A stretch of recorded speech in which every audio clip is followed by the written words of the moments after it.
Hello welcome to మగవా channel.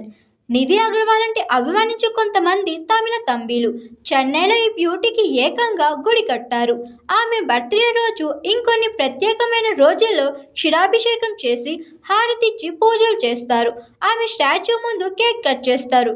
ఇందుకు సంబంధించిన ఫోటోలు ఇప్పుడు కాదు, ఎప్పటి నుంచో నెట్టింట వైరల్ అవుతుంటాయి.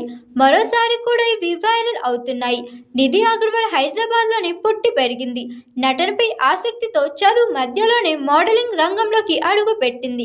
అక్కినేని నాగచైతన్య నటించిన సవ్యసాచి సినిమాతో తెలుగు తెరకు పరిచయం అయింది. మిస్టర్ మజ్ను సినిమాలోనూ నటించింది. అయితే రామ్తో కలిసి నటించిన ఇస్మార్ట్ శంకర్తో మొదటి సూపర్ హిట్ అందుకుంది ఈ బ్యూటీ. తమిళంలోను సింబు, జయం రవి తదితర స్టార్ హీరోలతో కలిసి స్క్రీన్ షేర్ చేసుకుంది. అయితే గత కొన్నాళ్ళుగా ఈ అమ్మడికి సరైన హిట్ దక్కలేదు. ఈ క్రమంలోనే ఈ బ్యూటీ పవన్ హరిహర వీరమల్లు సినిమాపై, ప్రభాస్ ది రాజసభ సినిమాపై భారీగా ఆశలు పెట్టుకుంది. ఈ రెండు సినిమాలతో తన క్రేజ్ అండ్ రెమ్యునరేషన్ పెంచుకోవాలని చూస్తుంది. స్టార్ హీరోయిన్గా ప్యాన్ ఇండియా రేంజ్లో వెలుగొందాలని అనుకుంటుంది. Hi, this is Swathi. Like చేయండి, షేర్ చేయండి, కమెంట్ చేయండి అండ్ సబ్స్క్రైబ్ చేయండి GR TV. Hi, this is Monica. Please like, share and subscribe GR.